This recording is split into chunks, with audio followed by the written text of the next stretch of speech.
बिस्मिल्लाहिर्रहमानिर्रहीम। अस्सलाम वालेकुम नादरीन, आप यूट्यूब चैनल देख रहे हैं। मैं इमरान खान हूं। एक के बाद एक चीज हुकूमत के गले पड़ रही है और वजह सिर्फ इमरान खान। जेल में बैठा हुआ आदमी इनके ऊपर इतना हावी हो गया कि बैनुल अक़वामी सतह पे या पाकिस्तान के अंदर इनके तमाम फैसले कैदी नंबर 804 के इर्द गिर्द घूम रहे हैं। अब जब तक ये कैदी नंबर 804 को अपने दिमाग से नहीं निकालेंगे तब तक ये कोई दिमाग के साथ फैसला कर नहीं पाएंगे, तब तक कोई ऐसा फैसला नहीं कर पाएंगे जिसमें दानिशमंदी हो। मिसाल के तौर पे वादिये तीरा वाला जो ऑपरेशन है वो भी इनके गले पड़ गया। अब हुआ ये कि गुज़िश्ता रात एक स्टेटमेंट जारी कर दिया वजारत इत्तलात ने और एक नोटिफिकेशन निकाल दिया कि वादिये तीरा में तो ऑपरेशन ही कोई नहीं हो रहा, और ये कहना शुरू कर दिया कि वहां से लोगों को निकालने का तो हमने कहा ही नहीं, ये तो लोग खुद निकल रहे हैं वहां से, या सूबाई हुकूमत इसके ऊपर सियासत कर रही है। तो ये जनाब बड़ी ज्यादती हो रही है, वादिये तीरा का सारा मामला हमारे ऊपर डल रहा है, हम इसका सख्ती से नोटिस लेते हैं। ये वजारत इत्तलात ने किया। अब इससे पहले कि मैं आपको बताऊं कि सुहेल आफरीदी ने जवाब क्या दिया, पहले जरा आप सुने कि थोड़े दिन पहले डीजीआईएसपीआर का जो स्टेटमेंट है, ये जो मैं आपके सामने रखने वाला हूं, ये स्टेटमेंट है 6 जनवरी 2026 का, यानी आज से लगभग 20 दिन पहले। डीजीआईएसपीआर ने ऑपरेशंस के हवाले से क्या कहा जब उनसे सवाल किया गया, जब ये नकल मकानी शुरू हो रही थी, तो डीजीआईएसपीआर क्या कह रहे थे, जरा ये सुने आप। वो तो कह रहे हैं कि ऑपरेशन नहीं होने, आज कह रहे हैं, वो तो पता नहीं कब से कह रहे हैं। वो कहते हैं हमारा लीडर कह रहा है ऑपरेशन हो रहे हैं,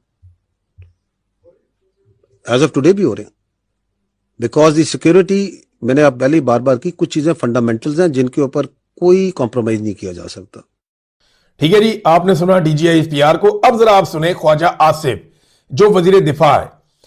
जब डीजीआईएसपीआर ने यह स्टेटमेंट दिया तो उसके बाद कौमी असेंबली में खड़े होकर ख्वाजा आसिफ जो वजीर दिफा है, उन्होंने क्या बयान दिया ऑपरेशन के हवाले से, ये जरा आप सुने।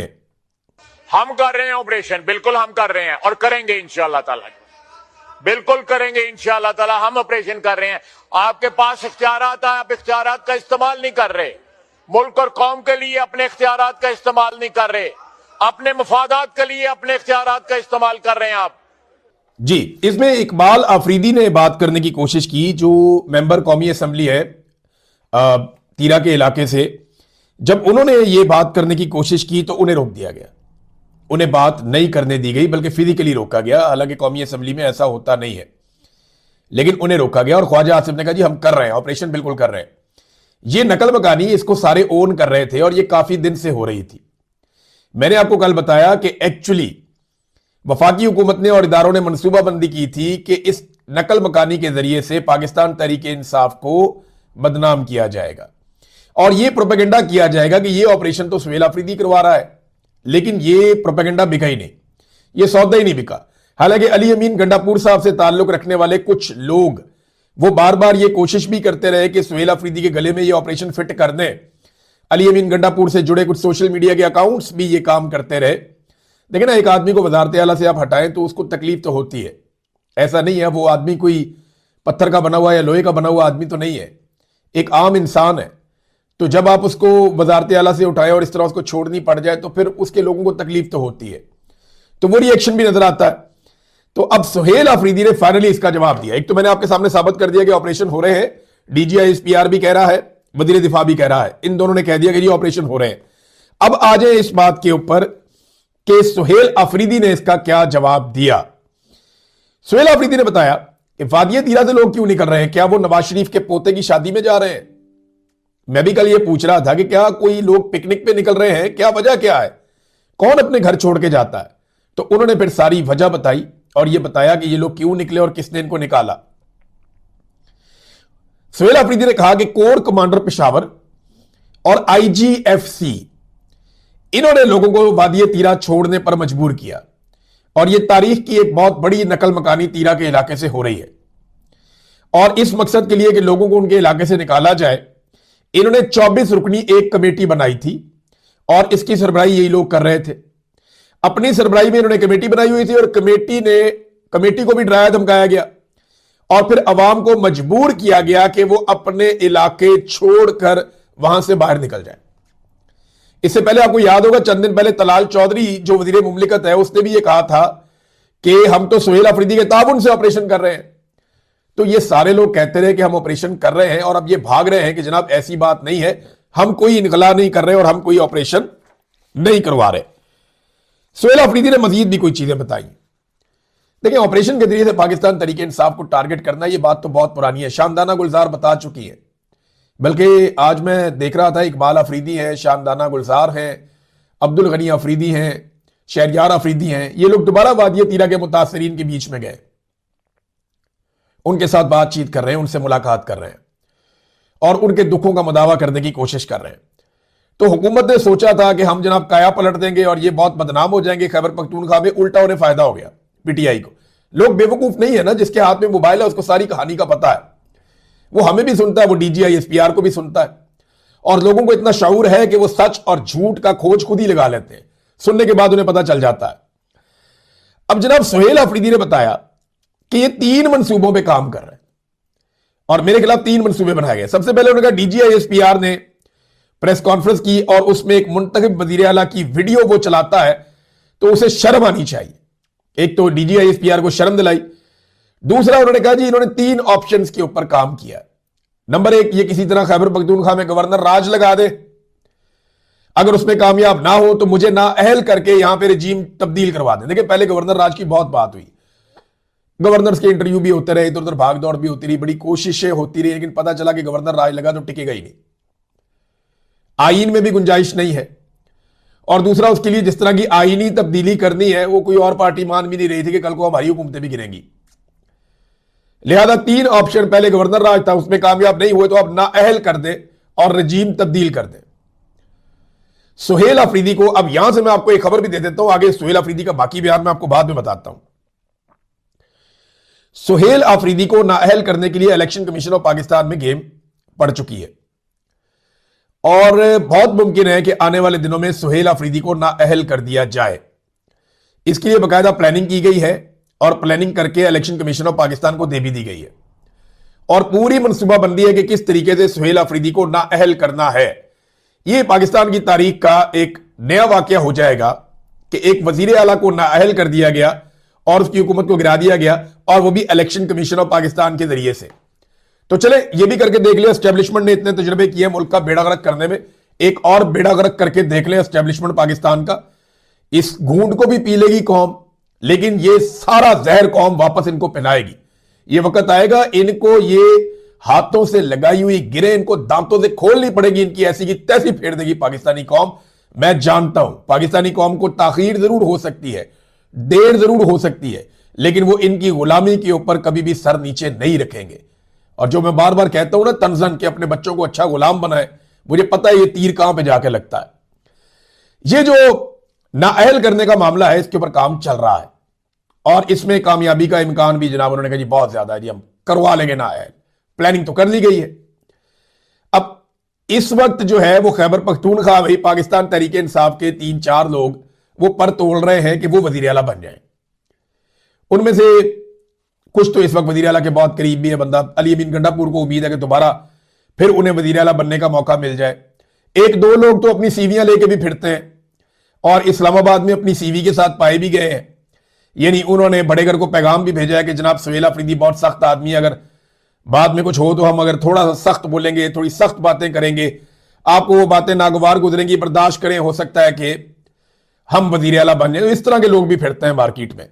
बहरहाल अभी तो फिलहाल सुहेल अफरीदी वजीर आला है और यूथ उसके साथ खड़ी हुई है। अच्छा, अगर नाअहल करने में भी कामयाब नहीं होते तो सुहेल अफरीदी ने यह इंकशाफ किया कि फिर सुहेल अफरीदी को मार दिया जाएगा। यानी अगर ये गवर्नर राज नहीं लगा पाए, वो तो नहीं लगा पाए, ये सुहेल अफरीदी को नाअहल करवाने की कोशिश कर रहे हैं, अगर ना कर पाए तो फिर सुहेल अफरीदी को मार दिया जाएगा। ये सुहेल अफरीदी ने खुद अपने मुंह से कहा है। और वो ये नहीं कह रहा कि मुझे तालिबान मार देंगे, वो ये भी नहीं कह रहा कि मुझे अफगानिस्तान से आके कोई दहशतगर्द मार देंगे। वो ये बता रहा है कि जो लोग उसको हुकूमत से ओहदे से हटाना चाहते हैं, जो उसके वजीर आला बनने के खिलाफ थे और उसके वजीर आला बनने से पहले डीजीआईएसपीआर पेशावर पहुंच के एक प्रेस कॉन्फ्रेंस कर देते हैं, वो लोग यानी डीजीआईएसपीआर और पाकिस्तान के army chief field marshal Asim Munir, ये लोग हटाना चाहते हैं सुहेल अफरीदी को। तो फिर सुहेल अफरीदी ने कहा कि मुझे फिर इसके बाद मार दिया जाएगा। तो ये इशारा भी इसी तरफ है, ये अगर कामयाब ना हुए तो मार देंगे। सुहेल अफरीदी ने एक और बात बताई, ये बड़ी अलार्मिंग है और बहुत बुरी बात है। Below the belt. वो ये कहते हैं पहले हमें आगाह किया जाता था कि इतने बजे जनाजा है, इस जगह पे जनाजा है, तो कहते हैं मैं अपना काम छोड़ के चला जाता था। मैं फौज के जनाजों में गया, मैं IGFC की जानिब से जब वहां से आया तो FC के जो हमारे एहलकार शहीद हुए उनके जनाजों में गया। उसके बाद हमें जनाजों को बताना ही बंद कर दिया उन्होंने, यानी हमें ये इतला देना ही बंद कर दी कि कितने बजे और कहां जनाजा है। तो ये एक कितनी बड़ी ज्यादती है। वो ये कहते हैं ये इसलिए किया जा रहा है कि मैं अपने काम छोड़कर जनाजों में गया ताकि एक अच्छा पैगाम जाए कि हम पाकिस्तानी इकट्ठे हैं दहशतगर्दी के खिलाफ। लेकिन वो कहते हैं जी मुझे किसी जनाजे के लिए बाद में कोई इंफॉर्मेशन नहीं आई और ना मुझे बुलाया गया। ये हमारा इमेज बना रहे हैं कि हम इदारों के खिलाफ हैं, हालांकि हम इदारों के खिलाफ नहीं है, ये सुहेल अफरीदी साहब ने कहा। तो नाज़रीन, ये सुहेल अफरीदी की बातचीत थी। और हां, मैं आपको ये बताऊं कि मालाकंड इमरान खान साहब का बड़ा मजबूत गढ़ है। मालाकंड अगर खैबर पख्तूनख्वा में मैं इमरान खान साहब की सबसे ज्यादा मकबूल जगह तलाश करूं ना तो उनमें मालाकंड एक ऐसी जगह है जहां पे इमरान खान का मजबूत गढ़ है। यहां से जुनैद अकबर भी है, यहां से मुराद सईद भी हैं, और यहां पे नौजवानों की बहुत बड़ी तादाद इमरान खान की फॉलोअर है। सबसे बड़े बड़े इज्तिमा यहां पे होते हैं, खास तौर पे जो अपर दीर लोअर दीर के इलाके, फिर आप मालाकंड में चले जाएं, स्वात में चले जाएं, इस पूरे रीजन में, पूरे रीजन के अंदर जो है वो बहुत तगड़ी है पाकिस्तान तहरीक इंसाफ। तो यह बहुत बड़ा मुजाहरा हुआ, बहुत बड़ी तादाद में लोग इकट्ठे थे। सुहेल अफरीदी अमूमन पश्तो में बातचीत भी करते हैं अपने लोगों से, लेकिन यहां पे उन्होंने उर्दू में बातचीत इसलिए की क्योंकि जो DGI SPR ने किया और जो वजारत इत्तलात ने किया उसका जवाब देना जरूरी था। अब इसमें जो फाइनल चीज हुई वो क्या हुई, वह यह है कि ये सारी बदनामी खाते पड़ गई वफाकी हुकूमत के और मिलिट्री एस्टेब्लिशमेंट के, फौजी क़यादत के, कि जनाब आपने ऑपरेशन के नाम पे लोगों को दरबदर कर दिया। अब नंगे पांव बच्चे हैं, रुल गए, बर्बाद हो गए, वो बेचारे अपने घरों से बेघर हो गए। जब उनके मनाजिर आ रहे हैं, इससे पहले नहीं आते थे ना, इससे पहले पाकिस्तान का मीडिया, सोशल मीडिया नहीं दिखाता था क्योंकि पाकिस्तानी ऑपरेशन के साथ खड़े होते थे। अब पाकिस्तानी ऑपरेशन से बेजार हो गए, उन्हें पता चल गया ये ऑपरेशन नहीं है, कारोबार है, वो ये समझते हैं, लिहाजा वो ऑपरेशन के खिलाफ हो गए। तो वो मनाजिर बाहर आ रहे हैं जिससे इनकी मौत, बदनामी और सबकी पूरी दुनिया में हो रही है। अब उससे बचने के लिए इन्होंने ये बयानियां दे दिया। तो सुहेल अफरीदी ने कहा जी ठीक है, एतवार वाले दिन मैं अपने लोगों के पास जाऊंगा, हम अफरीदी कबाइल का जरगा बुलाएंगे और उस जरगे में हम लोगों से पूछेंगे कि तुम अपने घर खुद छोड़कर आए या तुम्हें वहां से निकाला गया, और अगर वफाकी हुकूमत ने यह नोटिफिकेशन वापस ना लिया और यह इल्जाम तराशी बंद करके माफी ना मांगी तो फिर मैं अपने लोगों को खुद साथ लेकर वादी तीरा उनके घरों को वापस जाऊंगा। ये तो बड़ी अच्छी बात है। हुकूमत जो है वो ये कह दे कि जनाब हम तो नकल मकानी नहीं चाहते, तो फिर सुहेल अफरीदी एतवार को जरगा करे और मंगल बुध को ले सारे के सारे वादी तीरा के मुतासरीन को और सरकारी खर्चे पे उनके लिए रस्ते खुला के मामला सीधे करके उनको उनके घरों के अंदर वापस इज्जत के साथ छोड़ कर आए और उनके नुकसान का अजाला भी किया जाए। ये तो फिर बहुत अच्छी बात है वादी तीरा के लोगों के लिए, बेचारे कितना अरसा दरबदर रहेंगे। नाजरीन, एक डेवलपमेंट यहां पे बरतानिया में भी है, मैं चाहता हूं मैं आपको बताऊं। शहजाद अकबर साहब और मेजर रिटायर आदिल राजा, इनके घरों के ऊपर जो हमले हुए, इसमें शहजाद अकबर साहब जख्मी भी हुए। एक दफा एक शख्स उनके साथ आके दू बदू लड़ पड़ा। शहजाद अकबर साहब की हिम्मत है कि वो सरवाइव किए इस हमले में।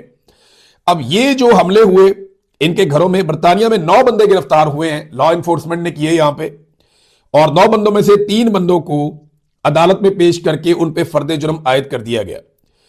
और इन बंदों को अदालत ने जमानत नहीं दी, खतरनाक जुर्म इन्होंने किया है। और यह भी पता चल रहा है कि 3 गोलियां भी चलाई गई हैं शहजाद अकबर साहब के घर वाले एक इंसिडेंट में। और ये जराइम पेशा अफराद हैं, बहुत सारे जराइम में पहले भी ये मुलविस रहे हैं, कई मरतबा गिरफ्तार हुए हैं। और टोटल 9 अफराद गिरफ्तार किए गए। इनमें एक ऐसा आदमी है जो हैंडलर के तौर पे काम कर रहा था। यानी जो 2-3 चीजें कंफर्म हुई जो तशवीशनाक है, उनमें एक चीज ये है कि ये जो कुछ भी हो रहा है कलेक्टिव एफर्ट है, यानी ये प्लानिंग के तहत, मनसूबाबंदी के तहत। ये ऐसा नहीं है कि वो कुआं अलग है तो वो अलग है तो वो अलग है, नहीं, ये सारे आपस में जुड़े हुए हैं। एक बात तो ये है, इनके पीछे एक ही आदमी हैंडल कर रहा था। अब तक की जो इंफॉर्मेशन आई, मुझे समझ आई, वो यही है। अब एक चीज और है कि इसके पीछे कौन है, जो खुरा है वो जाके कहां पे निकलता है, और जो मेन किरदार है वहां तक पुलिस पहुंच जाए तो ये सबसे बड़ी कामयाबी होगी पुलिस की। अभी कुछ मुल्जिमान को चार्ज किया गया और कुछ को चार्ज नहीं किया गया, लेकिन ये एक ही सिलसिले की कड़ी है सारी। और बरतानिया के अंदर इन्होंने बहुत संजीदा लिया, यहां की गवर्नमेंट ने शानदार काम किया है, इन्होंने तहकीकात जारी हैं। हम उम्मीद करते हैं कि जो असल कल्प्रेट है, जो ये डोरियां हिलाने वाले पीछे मेन लोग हैं, जिनका ये मोटिव था, क्योंकि देखिए ना मामला क्या है, मामला पाकिस्तान की मिलिट्री एस्टेब्लिशमेंट है और कुछ नहीं है। शहजाद अकबर से क्या मसला है? यही मसला है। आदिल राजा का भी इख्तिलाफ है पाकिस्तान की एस्टेब्लिशमेंट से इस वक्त। तो रोला तो यही है, रोला और कोई नहीं है, रोला सीधा सीधा यही है। अब देखते हैं कि बरतानिया की पुलिस कहां पे खुरा निकालती है। तो मेरे ख्याल में बकरे की मां कब तक खैर बनाएगी? अभी इसका कोई ना कोई नतीजा निकल ही आएगा, पता चल जाएगा कि ये किसने करवाया और क्यों करवाया और इसके पीछे मकसद क्या था। अब जल्द पता लग जाएगा, बंदे पकड़े गए। नाजरीन, बोर्ड ऑफ पीस वाला काम जो हो गया ना पाकिस्तान से, ये गले की हड्डी बन गया, क्योंकि बाकी ममालिक ने इसको जिस तरीके से किया वो दिखाई दिया कि बादल ने खास्ता उन्होंने किया, यानी मजबूरन किया। ऐसा लगा कि ठीक है ये भी करके देख लेते हैं। जरा इसको गौर से समझिएगा बात को। सऊदी अरब ने, तुर्की ने, बाकी ममालिक ने ये जो काम किया ना बोर्ड ऑफ पीस वाला, वो इस तरीके से किया जैसे बेदिली के साथ कोई करता है। खुद मोहम्मद बिन सलमान भी नहीं आए, तैयब अर्दगान भी नहीं आए। हालांकि ट्रंप ने जाती तौर पे कोशिश की कि ये लोग आए, लेकिन नहीं आए। इसराइल का वजीर आजम नेतन्याहू है, वो आ ही नहीं पाया। उसकी वजह यह है कि उसका वारंट गिरफ्तारी है वहां पे स्विट्जरलैंड में। वो आएगा तो स्विट्जरलैंड की हुकूमत ने कहा जी हम गिरफ्तार कर लेंगे, हम नहीं छोड़ेंगे। तो ट्रंप ने कहा जी इनका सदर बुलवा लेते हैं। तो नेतन्याहू माना ही नहीं, उसने कहा जी सदर नहीं, मैं ही आऊंगा, जब भी आऊंगा शिरकत मैं ही करूंगा, तारीखी मौका है। तो वो तारीखी मौके पे नहीं आ सका, वो किसी और जगह पे करवा लेंगे बाद में। लेकिन बाकी ममालिक ने बादल ना खास्ता, या चलो यार कुछ नहीं है ये करके देख लेते हैं, ये भी करके देख लेते हैं, इस तरह उन्होंने किया और ज्यादा संजीदगी नहीं दिखाई। पाकिस्तान ने बड़ी गर्मजोशी, कह कहे, इंजॉयमेंट, चेहरे पे शादमानी, खुशियां, जश्न के अंदाज में पाकिस्तान की जो पॉलिटिकल क़यादत है उसने ये काम किया, और साथ पाकिस्तान की मिलिट्री क़यादत ने भी। इन्होंने इसका ढिंढोरा पीटा और इसको एक बहुत बड़ी कामयाबी करार दे दिया, हालांकि बाकी मुल्कों ने ऐसा नहीं किया। अब यह कामयाबी इनके गले पड़ गई। अब फौज कहती है हुकूमत ने किया, हुकूमत के लोग ऑफ द रिकॉर्ड हमें कहते हैं जी हमने नहीं किया, लेकिन ऑन द रिकॉर्ड बेचारों से कहलवाया जाता है कि जी काबीना ने फैसला किया था। हुकूमत भी फंस गई, फौज भी फंस गई, और ये मजीद फंसते जाएंगे, क्योंकि अमेरिका के अंदर अमेरिकन टीवी चैनल अब खबरें ब्रेक कर रहे हैं। किस बुनियाद पे?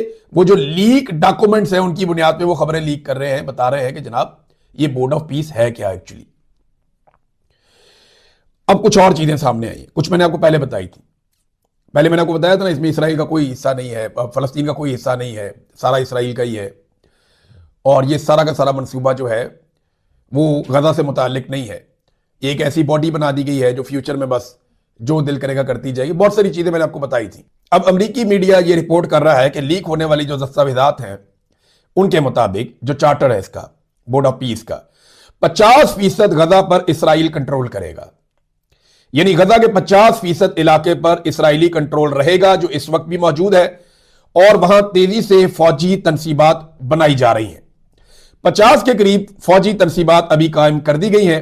मजीद फौजी तनसीबात गजा के अंदर इसराइली फौजी बना रहे हैं, और ट्रंप जो है वो ताहयात इसके चेयरमैन रहेंगे।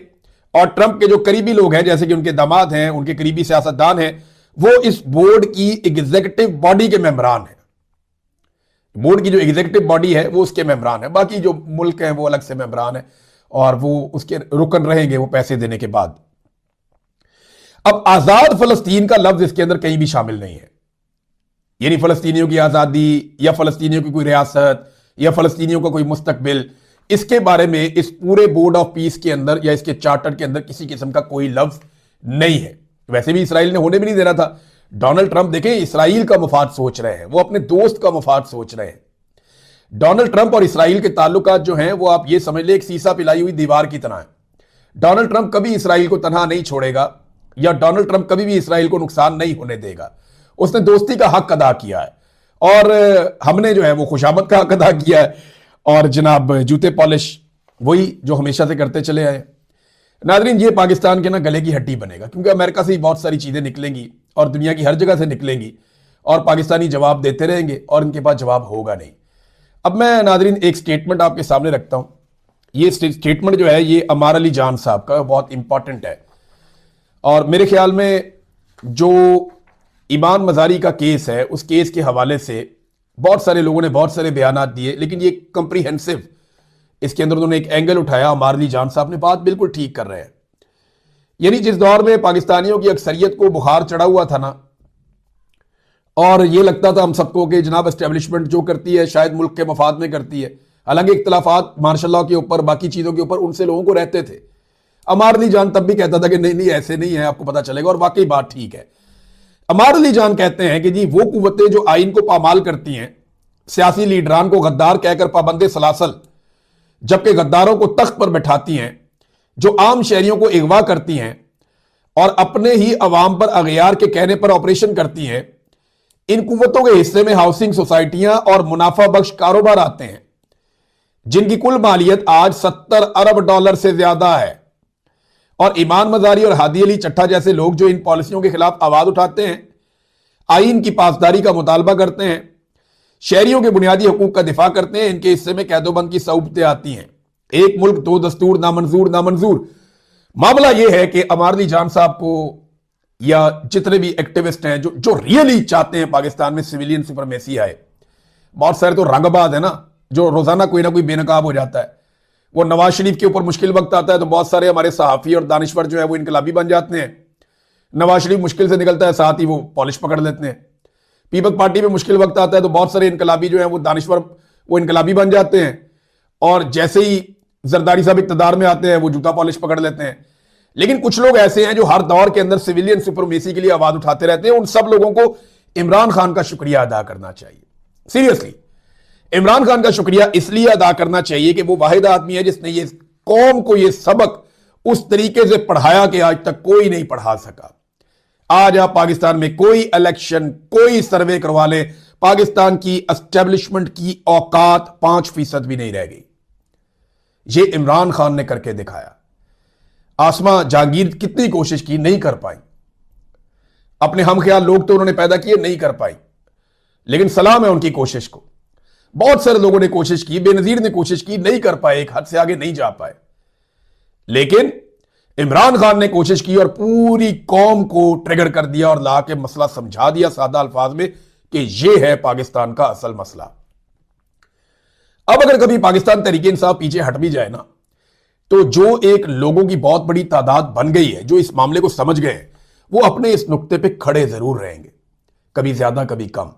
तो ये एक बड़ी पॉजिटिव चेंज है जो इमरान खान साहब लेकर आए पाकिस्तान में। अब तक के लिए इतनी, अपना ख्याल रखिएगा, अपने चैनल का भी। अल्लाह हाफिज।